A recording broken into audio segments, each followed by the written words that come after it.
Vamos a la 3. Bueno, ¿qué te pareció la 3? La 3 es el hijo feo, deforme, que muchos quisieron abortar, considerado por algunos. A mí me encanta, pero a mí me gusta cualquier cosa también. Hay un. Sí. El tema, claro, el tema es que estamos.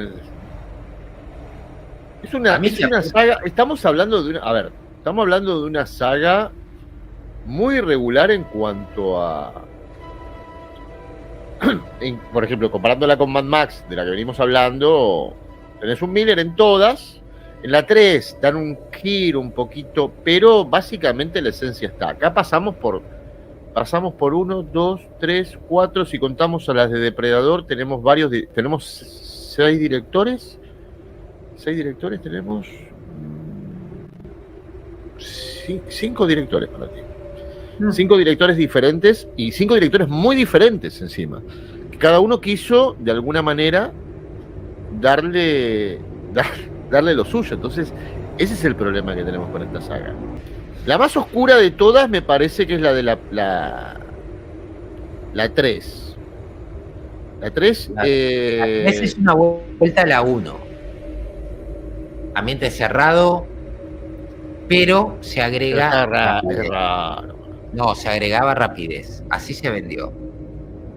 Se vendió de que iba a ser el primer Alien rápido. Se quiso agregar un primera persona que se puede ver en algunos puntos, ¿viste? Cómo se va moviendo de rápido. Primer nombre que le habían dado era el Bull Alien y luego lo cambian a Dog Alien.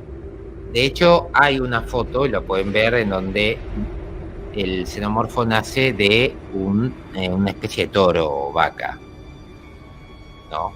Ese xenomorfo que están viendo y el facehugger real del que salió, todo lo que nació de ahí fue de un facehugger real. Y eso se explica en un juego. Cómo llegó, cómo no llegó, descanonizando un montón de cosas, ¿eh? Esta película, a ver, había una teoría que la podríamos contar después si ustedes quieren. No sabe, en la 3, ella se encuentra en una prisión con un grupo de presidiarios, supuestamente que hicieron cosas muy feas, que se han convertido en una religión que no explican mucho. En una conversación que tiene Ripley, bueno, dicen que es una especie de una especie de religión del cristianismo, una rama del cristianismo, qué sé yo. El tema es que esta gente eligió quedarse, ¿viste? Por el tema de la religión. Y quedaron ahí los carceleros y todo eso. Ella es la única mujer que está ahí. Entonces se crea una especie de tensión bastante grande. Y bueno, en realidad empecé contando mal, porque cuando los rescatan, muere en la anterior. Tenemos que decir que acá en el principio directamente matan a la niña y al otro superviviente, y ella quiere autopsia, y a Kix. Ella quiere autopsias, y dice, ¿para qué autopsia? Y ella no dice para qué. Ella no quiere explicar por qué quiere autopsias. Dice, no, vamos a hacer autopsias por las dudas, por si están infectados. ¿Infectado de qué? Y dice la enfermedad, no me acuerdo cuál era la enfermedad que le dice para... no me acuerdo qué dice, no, pero puede haber no, autopsias no. Y al final le hacen autopsias y no tenía nada, ¿viste? Claro, el bicho no, el bicho no. Entonces empiezan de a golpe a morir de a uno. Bueno, hay una escena, la primera muerte creo que es en una especie de uno que está reparando una especie de estos sistemas de ventilación, ¿no? Sistema de ventilación, y ahí aparece, y viste que ella tarda mucho en decirles que hay un xenomorfo, tarda demasiado. Porque y eso que ella, se acuesta con él. Porque ella pensaba que no había quedado ninguno. Eso que están viendo ahí es un alien, un facehugger real. Como ven, es mucho más grande que el facehugger común. Tiene lugar para 2 embriones, uno de una reina y uno de un alien warrior. El alien warrior, esta película es importante porque te presenta el concepto que después iba a ser usado siempre de DNA reflex, o sea, el reflejo del ADN del huésped. Esto fue explorado en casi todos los cómics de Dark Horse, pero además Disney está tomando el ADN reflex en el canon actual, al menos por Marvel. Básicamente esta película es importante porque te trae subtipos, ya te plantea que hay subtipos de xenomorfos, y además este concepto que te dice que se adaptan de acuerdo al huésped. Sí, sí. Toman las mejores características. Parece parece una mantarraya, ¿viste? Cuando agarran. Pero viste el tamaño, ¿no? Es mucho más grande que los facehugger común. Sí, por eso es una incorporación. Porque tengamos en cuenta también una cosa, y la digo rápida, Manatí. Cuando se hizo el primer Alien, el lore, básicamente no había lore. Entonces se fue incorporando. Por eso, en el último video que hice me dejaron un mensaje que el otro día le dije al Manatí, qué buen mensaje, ¿no? Porque dice, hicieron tantas cosas diferentes directores y cada uno metió mano, que la verdad que se desorganizó un poco todo, ¿no? Pero bueno, acá sí incorporaron esto, ¿no? Esto es una buena incorporación. Me parece una incorporación interesante igual, ¿eh? Sunset dice que Vincent Ward describía su guion original, eran monjes, el cabo Hicks era el protagonista, mientras que Ripley estaba inconsciente. Eso es cierto. De hecho, ya había problemas de pagar, ¿no? Para la Fox. En la 2, eso no lo dijimos, pero le pidieron a James Cameron escribir una historia sin Ripley. ¿Qué cambia de la 2 a la 3? Que en la 3 sí o sí la historia tenía que estar centrada en Ripley, porque Fox consideraba que Alien era Ripley. Esa era una. La otra, Sigourney Weaver había escuchado de que iba a salir Alien versus Depredador y no le gustaba el concepto, entonces lo que pidió para trabajar en esta es que mataran a su protagonista. El final tenía que ser ese porque ella no iba a trabajar en Alien versus Depredador. Cosa que se estaba trabajando basándose en los cómics que había salido por Dark Horse. Y aparte por el guiño, que era una especie de broma interna de Depredador 2, ¿no? Para el que se pregunte por qué aparece un esqueleto de un xenomorfo, era un chiste interno, ¿no? Que dijo, estaría bueno de que los depredadores hubiesen cazado a Alien, y agregaron, ¿no? Eso por agregarlo. Pero no era que estaba pensado Alien versus Depredador. Se habló tanto que después sale la idea de Alien versus Depredador. Dice que NECA hizo el muñeco de este bicho. Sí, es cierto. NECA ha hecho, creo que llevan 100 ya de Alien, más de 100 llevan de Alien. Y de Depredador también. Depredador tiene de todo. Muy bueno, aparte la figura de NECA. Alien 3 no tenía un guión completo, eso es cierto. Eso es muy, muy cierto. El ADN de Alien cambia de acuerdo al huésped, por lo que toma características del huésped. Se ve también en la serie nueva de Marvel, sobre todo en la de Icarus. Pueden verlo, es parte del canon Disney. Por eso temo lo que descubrieron del tráiler, porque hay cosas del canon Disney que me gustan y hay cosas que no. Pero, por ejemplo, una de las cosas es que esta especie de entidad cruza de mujer y xenomorfo es un concepto de Giger, que lo iban a utilizar, después no lo utilizaron. La muerte, por ejemplo, de Ripley, no... A ver, Ripley iba a morir y no iba a aparecer el alien. El tema es que parecía o quedaba muy como Terminator 2. Entonces dijeron, no, que salga el alien. Y terminó, si ustedes ven, es también una especie de alusión a la maternidad de Ripley, que no la va a tener, ¿no? En la 2, su hija murió, que es la que aparece en el juego Alien Isolation. Creo que es Amanda Ripley el nombre, me parece. Cuando la encuentran a Ripley, había muerto 2 años antes de que la encontrara. Y justamente fíjense en que de donde sale, yo no recuerdo si era del pecho que salía, ¿eh? ¿Vos te acordás, Pato, que la viste más? ¿Cuál, Manatí? En la 3, el alien, cuando se tira a Ripley, ¿sale del pecho de Ripley?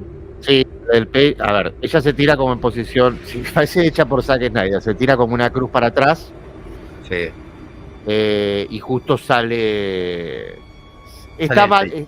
A ver, la verdad, sinceramente, el CGI es malísimo. Sí. Es malísimo el CGI. No sé por qué. Es la peor parte de la película. No metió plata. Ella se tira, es como medio religioso el tema. Ella se tira para atrás, que diciendo nunca, no confío. Bishop, es un sintético, ¿no? Porque le pegan y no le pasa nada, y ella le dice, no, vos no sos el, sí soy, no sos. Hay una reja, ella se le cierra la puerta y dice, no, y le pide a otro que estaba ahí en una especie de grúa, ayúdame, y la lleva como a esa especie de, no sé, una pileta de lava ardiendo, una especie de lava. No mostraron que se prendía fuego ni nada. Se tira en el acero, ellos hacían acero, ¿te acordás? Exacto, se tira, pero sí, sale justo del... Sale del pecho. Es medio forzado. Y al final, cuando está, o sea, ya está muriendo Ripley, ¿no? Lo agarra la reina para llevársela con ella. Es como, digamos, la última lucha que hace, ¿no? La fundición, metal fundido. Y ahí, bueno, terminan muriendo ambos, ¿no? Que calculo que no te debes ni de enterar, porque con el calor que debe tener eso, en cuanto llegaste y la velocidad de caída, cuando te querés enterar ya te quemaste. Espero, pues si no Ripley tuvo una muerte horrible. Bueno, ahí dijimos todo, termina eso y dijimos todo, bueno, listo, ya está, perfecto, se terminó. Si no Weaver, ya no. Pues sí, no. Claro, el tema de esta película salió mal porque primero el estudio permanentemente metió mano y segundo eran problemas de David Fincher con el cast, con el estudio. El estudio Fox siempre se metió en el medio.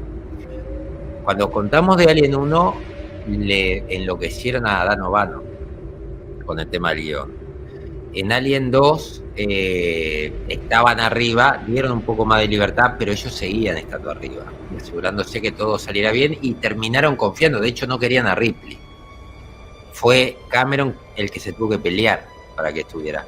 Y ya en Alien 3, este tipo en un momento dijo, se cansó y dijo, bueno, ¿qué querés qué me encargas? ¿Qué querés? Y metieron mano. A mí no me... A ver, vamos a decir... A ver, yo te voy a dar mi opinión.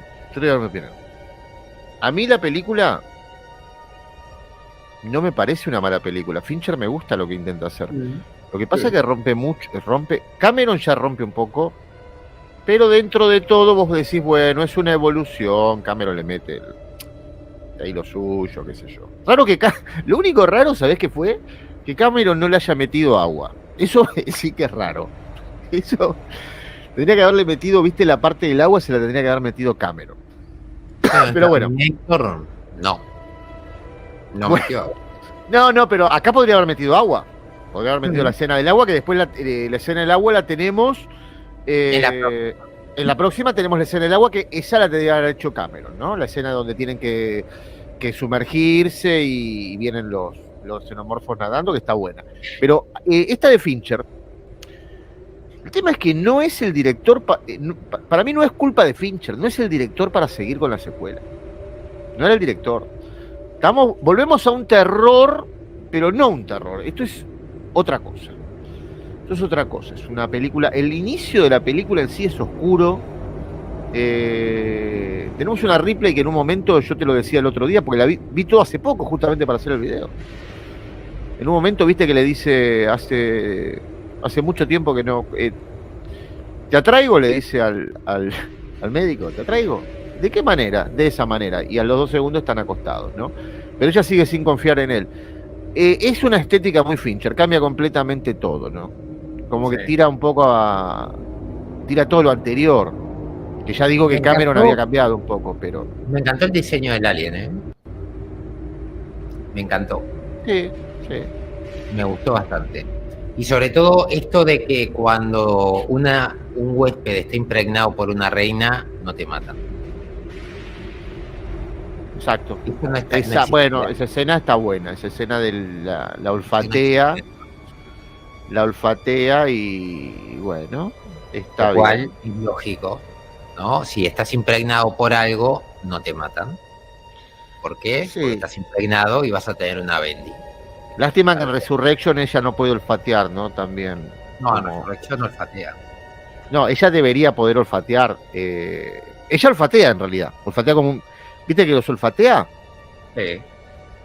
Pero ella olfatea al que está infectado, ese sobreviviente, dicen. Lo huele y dice, está. No, según el cómic, y en Superman contra Alien aparece. En un cómic de Superman que va a un planeta y está tomado por Alien y tiene sol rojo y empieza a perder los poderes de a poco y es impregnado por un alien, lo cual generó una rotura de canon, ¿no? Porque digo, el huésped era Superman, entonces por ende el alien había obtenido la materia genética por el principio de ADN reflex y debería resistir, o sea, ser tan fuerte como Superman con el sol amarillo, pero no importa. Demuestran de que los que están, digamos, infectados tienen marcas en el cuello. Eso lo hizo Dark Horse. No sé si ahora creo que no es canon, pero en su momento había marcas que te mostraban de que ahora creo que Marvel lo que te muestra son marcas de abrazacara y según el lore nuevo se puede extraer un chestbuster, un embrión, pero por la exposición al ADN del xenomorfo generas cáncer y te morís a la larga.